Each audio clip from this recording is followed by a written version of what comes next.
Weekly Vegas ya!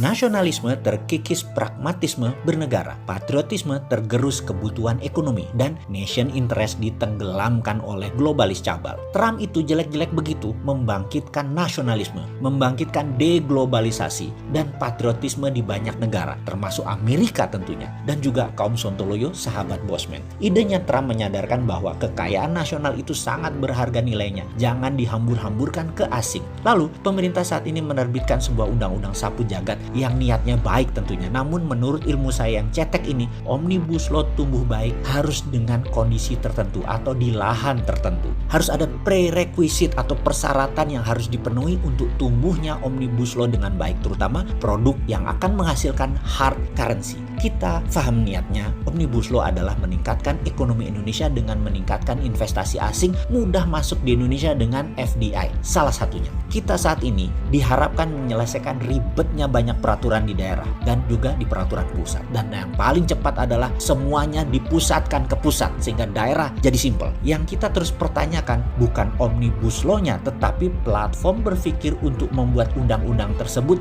semuanya kebanyakan pebisnis papan atas yang masuk komunitas 3% top pengusaha nasional yang melihat makro bisnis usahanya oke, namun tidak cara pandang bela negara atau bernegara. Sungguh, di dalam bernegara itu bukan melihat negara seperti perusahaan berbasis balance sheet, neraca untung rugi. Negara itu ada unsur rakyat, ada unsur wilayah, ada aset untuk anak cucu cicit kita. Harus aman selama 1000 tahun ke depan. Rasanya kalau lihat undang-undang Minerba dan undang-undang Cipta Kerja, bisa-bisa cucu kita bisa bertanya, emangnya Indonesia punya nikel ya Eyang? Emangnya dulu Indonesia penghasil batu bara ya? Bisa musnah itu harta nenek moyang dan pejuang kemerdekaan yang berjuang mengusir penjajah kalau begini tata kelolanya. Dan sekali lagi, kita berikan kacamata lain agar bisa jadi acuan bernegaranya. Kita harus paham apa bedanya antara membangun dengan kemajuan atau memajukan bangsa dan negara. Masih bingung dengan pertanyaan tadi? Begini, Indonesia saat ini terlihat banyak membangun infrastruktur misalnya, membuat undang-undang Cipta Kerja misalnya, dan itu bisa dikatakan membangun. Namun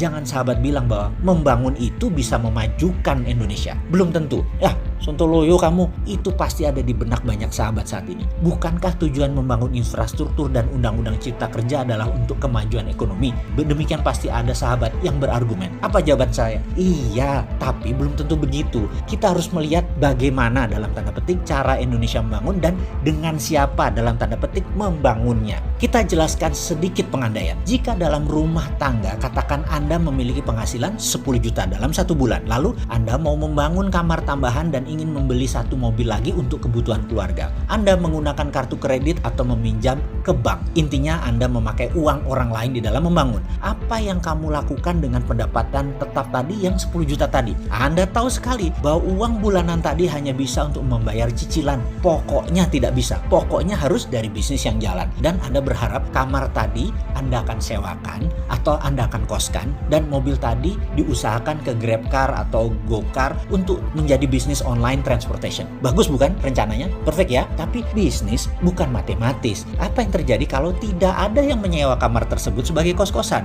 Apa yang terjadi kalau setoran transport online tidak mencapai target? Pasti dari penghasilan yang 10 juta tadi dibayarkan bunganya saja, namun pokoknya tidak terbayarkan. Kita terus bergantung harapan bahwa kos-kosan akan terisi dan transportasi online akan meningkat hasilnya. Anda benar membangun, tapi belum tentu membuat maju perekonomian di rumah tangga. Faham? Dalam kondisi sulit mencari modal di tanah air, maka menggunakan dana pihak luar adalah solusinya. Itu menjadi landasan pemikiran Omnibus Law. Sekali lagi, tidak salah, tapi harus hati-hati. Bisnis tidak matematis. Fakta lain kita dapati, dalam beberapa tahun terakhir angka pertumbuhan kredit turun begitu tajam di Indonesia. Ini membuat sulit bisnis berkembang cepat. Bank biasanya belasan persen per tahun tumbuhnya di dalam penyaluran kreditnya. Alias, kalau dalam 1 tahun ada 1 triliun bank kasih kredit, tahun depannya harus naik 15% atau 1,15 triliun. Ini 1 triliun hanya pengandaian. Namun sejak tahun 2014 tumbuh kredit di tahun tersebut 11,58%. Lalu di tahun 2015 tumbuh 10,44%. Di 2016 tumbuh 7,87%. Di tahun 2017 tumbuh hanya 4,18%. 2018, 2019, sekarang cari sendiri deh. Semua cuma di bawah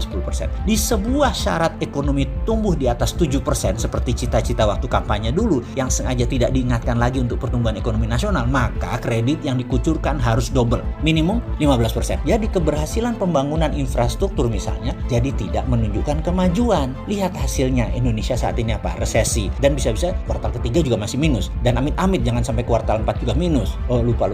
Ada alasan ya? Ada COVID ya? Oke, lanjut deh. Silahkan pakai alasan COVID. Oke ya, benar banyak keberhasilan membangun namun belum menunjukkan kemajuan. Jadi solusinya bagaimana? Dengan Omnibus Law. Oke, kayaknya menurut saya ada yang perlu ditambahkan untuk mendatangkan FDI atau Foreign Direct Investment. Bukan hanya pakai Omnibus Law, tapi pakai geopolitik. Ingat kata-kata Julius Caesar, berpihaklah kepada yang berpengalaman dan yang punya kemungkinan menang. Jangan buru-buru mengambil tindakan di dalam geopolitik dunia. Terus diawasi, terus dipepet, dan terus bunglon. Karena tujuan kita membangun bangsa dan negara, bukan? Bukan hanya sekedar membangun. Kalau sekedar membangun, berang-berang juga bisa bangun dam penahan air, tapi tidak memajukan spesies berang-berang.